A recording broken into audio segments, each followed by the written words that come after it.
सुशांत सिंह राजपूत हमारे बीच नहीं रहे। ये खबर सुन के हम में से बहुत सारे लोग चौंक गए होंगे। बहुतों ने सोशल मीडिया प्लेटफॉर्म में उनको श्रद्धांजलि दी होगी। फिर लिविंग रूम में बैठ के अपने साथ के लोगों को कहा होगा कि बॉलीवुड वाले बहुत कमज़ोर होते हैं, अरे इतने पैसे हैं तो क्यों ना इन पैसों का आनंद लो, मैं इनकी जगह पे होता तो ऐसा कभी नहीं करता। यानी कि दूसरे शब्दों में विक्टिम ब्लेमिंग करेंगे। मगर सच्चाई ये है कि 13 साल की उम्र के बाद 99% से ज़्यादा लोग अपने जीवन काल में कम से कम एक बार से ज़्यादा मर जाने के बारे में सोचते हैं। स्टैटिस्टिक्स ये कहता है कि 15 साल की उम्र से लेके 29 साल की उम्र के बीच सुसाइड हमारे देश में युवाओं के मर जाने का सबसे बड़ा कारण है। सुसाइड एक खतरनाक सच्चाई है। उनके कारणों को गंभीरता से समझने की ज़रूरत है। विक्टिम ब्लेमिंग से हम समस्या का समाधान नहीं कर सकेंगे। नमस्कार, मैं मनोवैज्ञानिक मयूरिका दास विश्वास और स्वागत है आपका योर सर्वाइवल मॉडल में। सबसे पहले समझने वाली बात ये है कि जो लोग सुसाइड करते हैं, इसका मतलब ये नहीं है उन लोगों को अपनी ज़िंदगी से प्यार नहीं था। ये नहीं है कि उन्हें अपने परिवार वालों की परवाह नहीं है। सच बात ये है कि जो लोग सुसाइड करने की सोचते हैं या करते हैं, वो अपनी ज़िंदगी की तकलीफ़ों से ऊब गए हैं। वो अपने ज़िंदगी में जो पीड़ा है उसे अब नहीं सह पा रहे हैं और उन्हें लगता है कि ज़िंदगी को छोड़ देना ही उस समस्या से बचने का सबसे आसान और सबसे प्रबल तरीका है। हम सभी जानते हैं कि मेजर डिप्रेशन के मरीज़ों में सुसाइड एक बड़ा लक्षण होता है, सुसाइडल थॉट एक बड़ा लक्षण होता है। ये हम मान सकते हैं कि जो लोग डिप्रेशन से भोग रहे हैं वो सुसाइड के बारे में सोच सकते हैं। उनमें सुसाइड करने की प्रतिशत बहुत ज़्यादा होती है।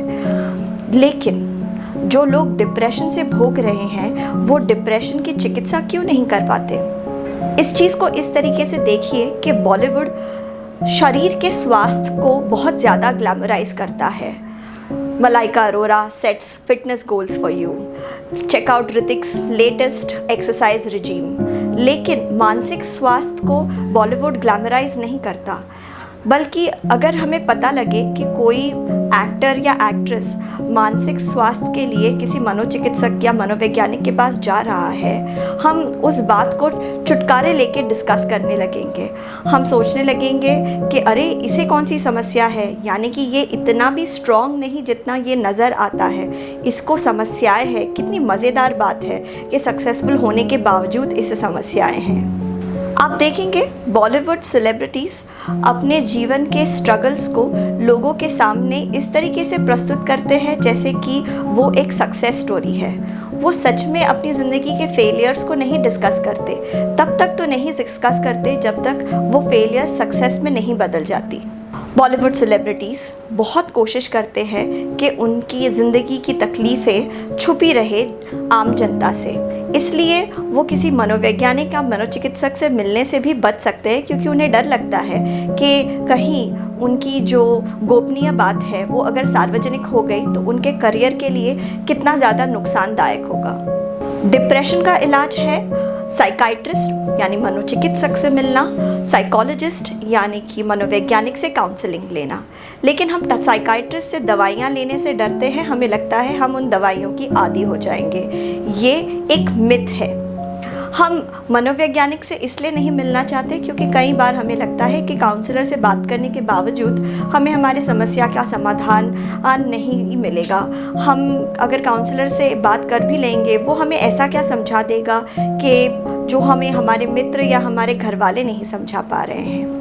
देखिए, अगर आप सेफ साइड पे रहना चाहते हैं तो मैं आपसे कहूँगी कि आप एक ऐसे मनोचिकित्सक और मनोवैज्ञानिक के पास जाइए जो कई साल से अपने फील्ड में काम किए जा रहे हैं, जिनके पास कम से कम 8 साल से ज़्यादा का अनुभव है। जब आप ऐसे मनोचिकित्सक मनोवैज्ञानिक को अप्रोच करेंगे, वो ऑलरेडी अपने फील्ड में इतने समय तक रहे हैं कि वो बहुत ज़्यादा सचेतन और संवेदनशील होंगे और आपको अपनी समस्या से बाहर निकलने में बहुत अच्छी मदद कर पाएंगे। बॉलीवुड सेलिब्रिटीज़ कई बार फिल्मों के रोल्स के लिए अपने वज़न को कुछ ही महीनों में बढ़ा लेते हैं और कुछ ही महीनों में उसे घटा देते हैं। इस तरीके से फटाफट वज़न बढ़ाने और कम करने के लिए उन्हें डाइट फॉलो करना पड़ता है।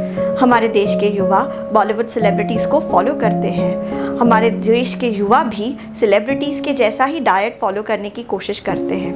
लेकिन ये समझने की बात है कि ये जो डाइट्स हैं ये वेट लॉस या वेट गेन ओरिएंटेड है, यानी कि इनका लक्ष्य सिर्फ वज़न कम करना या बढ़ाना है। इनका लक्ष्य स्वास्थ्य को बढ़ाना नहीं है। तो आप इस बात को समझिए कि जब आप बैलेंस डाइट लेते हैं तब आपका शरीर और आपका मस्तिष्क उस तरीके का न्यूट्रिशन पाता है जिससे वो समस्याओं में ताकत जुटा सके। अगर आप वेट लॉस और वेट गेन ओरिएंटेड रहेंगे तो शायद आपके शरीर में वज़न कम हो जाएगा, मसल बढ़ जाएगा, लेकिन आपके ब्रेन को जिस तरह की न्यूट्रिशन मिलने की ज़रूरत है उसके अभाव में मस्तिष्क उतने अच्छे से काम नहीं कर पाएगा। मस्तिष्क के सारे हिस्सों पे असर पड़ेगा और मस्तिष्क के वो हिस्से जो इमोशंस को प्रोसेस करते हैं उन हिस्सों पे भी असर पड़ने पे छोटी चीज़ों में ज़्यादा दुख होगा, छोटी चीज़ों पे ज़्यादा गुस्सा आएगा, ज़्यादा डर लगेगा। इसलिए एक बैलेंस डाइट ज़रूरी है। हमारा समाज फेलियर, हार को लेप्रेसी या कोढ़ की बीमारी के जैसे देखता है। अगर कोई सेलिब्रिटी फेल हो गया है, अगर कोई सेलिब्रिटी मोटा हो गया है तो सारे लोग उसके पास गिद्धों की तरह पहुंच जाते हैं और पूछते हैं कि अरे आप इतने मोटे कैसे हो गए, आप अपने शरीर का ख्याल क्यों नहीं रख रहे, अरे आजकल आपको क्या फिल्में नहीं मिल रही हैं, क्या आप फिल्मों में काम नहीं कर रहे हैं। उसे महसूस कराएंगे जैसे कि फिल्मों में काम न मिलना उसकी ज़िंदगी का सबसे बड़ा हार है, जैसे कि हिट फिल्म न दे पाना उसे इंसान ही नहीं बनाता, उसे एक तुच्छ प्राणी बना देता है। आज का समाज अपने इंसानों के स्वास्थ्य के बारे में नहीं सोचता, समाज सिर्फ सक्सेस के लालच के पीछे भागता है।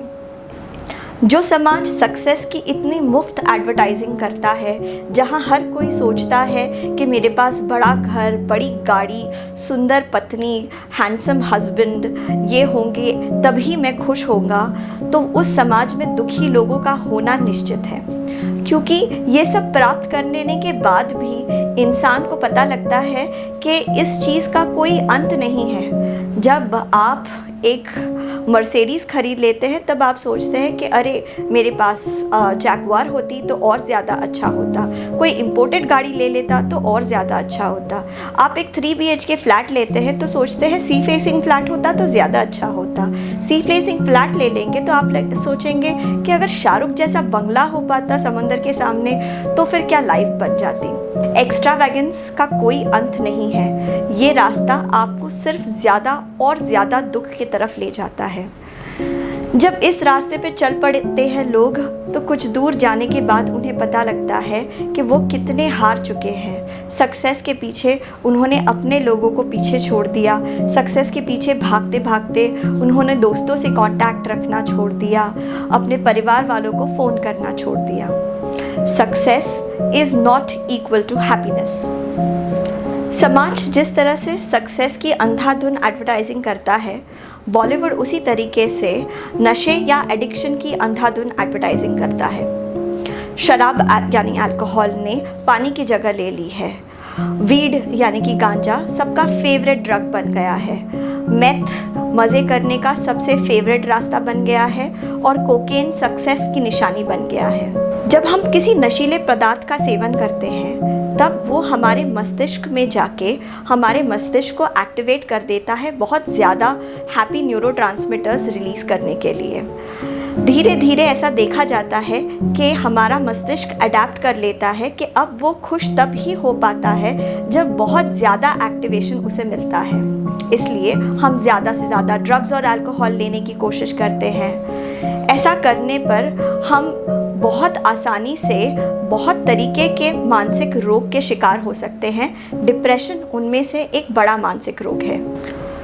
जो व्यक्ति डिप्रेसिव फेज से गुजरते हैं, कई बार उनका दुनिया को देखने का दृष्टिकोण बहुत ब्लैक एंड वाइट होता है। या तो चीज़ें बहुत अच्छी हैं या चीज़ें बहुत ख़राब है। वो सोचने लगते हैं कि अरे इसने मुझे धोखा दे दिया तो ये तो दुनिया की सबसे बुरी चीज़ हो गई, अब मैं इससे बाहर आ ही नहीं सकता, मैं इस व्यक्ति के बगैर जी ही नहीं सकता, मेरी तो ज़िंदगी ही समाप्त हो गई। ब्लैक और वाइट दृष्टिकोण जो सोचने में एक गड़बड़ी है, जिसे हम कॉग्निटिव डिस्टॉर्शन कहते हैं, इस तरह की सोच की गड़बड़ी हमारे में बस जाती है और हम रिलेशनशिप की फेलियर, करियर की फेलियर को सही तरीके से प्रोसेस नहीं कर पाते। सुसाइड से जुड़ा एक कॉन्सेप्ट है सुसाइड कंटेजन, यानी कि जब कोई इंसान सुसाइड करता है तब उसके आसपास के लोगों को बहुत बड़ा शॉक लगता है। उन लोगों में से अगर कोई डिप्रेस्ड है, अगर कोई ऐसा इंसान है जो एक बुरे फेज से गुज़रता है, उसे लगने लगता है कि अरे ये तो एक बहुत प्रबल तरीका है अपने समस्याओं से बचने का। अगर हम सुसाइड करते हैं तो हमें आखिरकार वो अटेंशन मिलता है जो हमें नहीं मिल रहा है। अगर हम सुसाइड करते हैं तो आखिरकार हमें हमारी समस्याओं से छुटकारा मिल जाएगा। सुशांत बहुत लोगों के लिए एक आइडल थे। मैं चाहूँगी आप लोगों में से सभी लोग उन्हें अपने ज़िंदगी के स्ट्रॉन्ग पॉइंट्स के लिए याद रखिए। जिन बढ़िया फिल्मों ने उन्होंने काम किया है उसके लिए याद रखिए। जिन्होंने अपनी ज़िंदगी में बड़े बड़े अचीवमेंट्स किए हैं, जैसे कि ओलंपियाड जीतना, जैसे कि इंजीनियरिंग के एंट्रेंस एग्ज़ाम में बहुत अच्छा रैंक मिलना, पढ़ाई में अच्छे होना, अच्छे फिल्मों में काम करना, अच्छा दोस्त बनना, उन्हें उन गुणों के लिए हमें याद रखना चाहिए।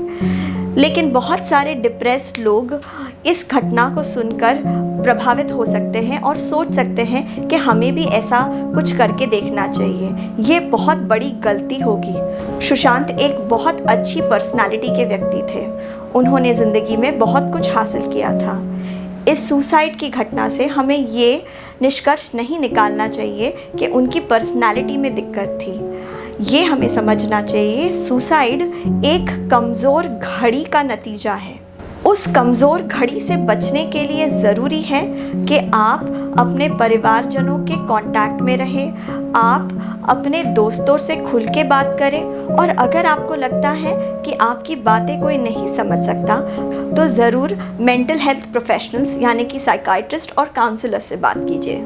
सुसाइडल विचार जिन लोगों में आते हैं उन लोगों को लगने लगता है कि उनकी वास्तविकता पे उनका नियंत्रण नहीं है, लॉस ऑफ कंट्रोल। ये लॉकडाउन ऐसा ही एक समय है जहां हम में से बहुत सारे लोग अनिश्चितता से गुजर रहे हैं। अनिश्चितता इकोनॉमी की, हमारी नौकरियों की, संबंधों की, कामकाज की। इसलिए इस समय बहुत सारे लोग कमज़ोर महसूस करेंगे, उन्हें लगेगा कि वो पागल हुए जा रहे हैं। बहुत ज़रूरी है हम एक दूसरे के और करीब आ जाएं, एक दूसरे का हाथ थामें इस संकट के समय में। मैंने बहुत सारे सेलिब्रिटी सुसाइड्स के बारे में पढ़ा और मुझे एक चीज़ बहुत चौंकाने वाली लगी। वो बात ये कि कई सेलिब्रिटीज़ जिन्होंने सुसाइड किया वो असल में अपने परिवार से दूर रह रहे थे। इंसानों के लिए उनकी माँ, पत्नी या बेटी के स्पर्श से ज़्यादा थेरेप्यूटिक क्या हो सकता है? पिता, भाई या बेटे के सपोर्ट से ज़्यादा शक्ति उन्हें क्या दिला सकता है? और साथ में गोद में एक बच्चा होना हमें बहुत ज़्यादा मोटिवेशन देता है आगे के समय के लिए। परिवार का साथ बहुत ज़्यादा ज़रूरी है, इसलिए याद रखिए, कोशिश कीजिए कि आप अपने परिवार के अच्छे कांटेक्ट में रहिए अगर आप उनके साथ नहीं रह सकते। 1-2 दिन तक ये खबर न्यूज़ में चलेगी, बहुत सारे लोग इस बारे में ट्वीट करेंगे। हफ्ते 10 दिन 15 दिन तक लोगों के बीच में बॉलीवुड सर्कल्स में इस बात की घुसुर-पुसुर चलती रहेगी, फिर लोग इस बात को भूल जाएंगे। बॉलीवुड इस बात को भूल जाएगा। बॉलीवुड शारीरिक स्वास्थ्य को बहुत ज़्यादा अहमियत देता है और मानसिक स्वास्थ्य को अहमियत नहीं देता। बहुत ज़्यादा ज़रूरी है कि बॉलीवुड के कर्ता धर्ता इस समस्या के प्रति अपना ध्यान लाए और मेंटल हेल्थ के प्रचार में मदद करें। डियर ज़िंदगी जैसी एक फिल्म बनाना काफ़ी नहीं, बॉलीवुड को और भी बहुत कुछ करना पड़ेगा अपने खुद के नौजवान टैलेंट के लिए और देश के लिए। अगर आपको ये वीडियो पसंद आया है तो आप इसे लाइक करेंगे, इस पे कमेंट करेंगे, इससे मुझे अच्छा लगेगा, मेरा फ़ायदा होगा। लेकिन इससे ज़्यादा ज़रूरी ये है कि आप इस वीडियो को शेयर कीजिए, इसे इतना शेयर कीजिए कि ये बॉलीवुड के कर्ता धर्ताओं तक पहुँचे, ताकि वो इस समस्या पे कुछ ठोस कदम उठाएं।